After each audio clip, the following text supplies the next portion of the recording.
Hola, ¿qué tal? Hoy vamos a ver qué es el teorema de Bolzano, o de la existencia de raíces, que también se llama. Es un teorema muy importante en matemáticas. Bueno, Bolzano fue un matemático checoslovaco que más bien se preocupaba de las matemáticas en plan filosófico y le gustaba sobre todo demostrar todo lo que hacía. O sea, él se basaba en las demostraciones.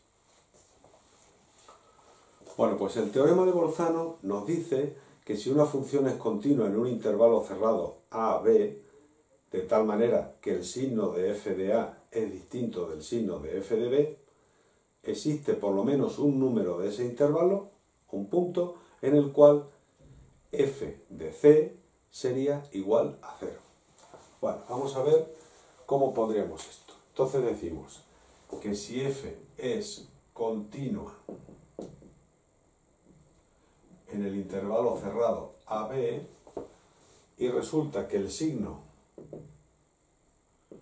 de f de a no es igual que el signo de f de b, entonces va a existir un punto C que va a pertenecer al intervalo abierto AB de tal forma que f de c será 0. ¿Y esto para qué nos sirve? Bueno, pues nos sirve para saber si una función va a tener o una ecuación va a tener soluciones. Gráficamente se ve muy fácil, porque claro, si nosotros tenemos aquí una función, tenemos el punto A y el B, tendríamos este intervalo.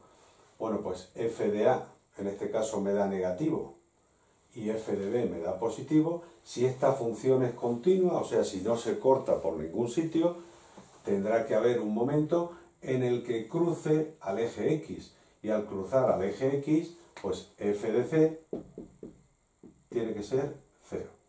O sea que eso, viéndolo gráficamente, yo creo que se ve fácilmente, ¿no? Si tenemos que pasar del lado negativo al lado positivo, tendremos que cruzar alguna vez ese eje x, y por lo tanto, dentro de ese intervalo siempre habrá un punto, por lo menos, en el cual nosotros tengamos que esa función se haga 0.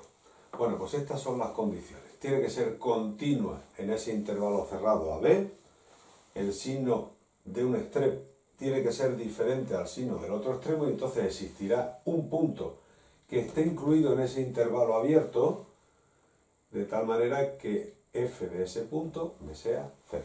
Esto vamos a ver que se puede aplicar para muchas cosas en matemáticas. Pero bueno, hoy solamente os dejo aquí el teorema para que lo vayáis viendo. Un saludo a todos.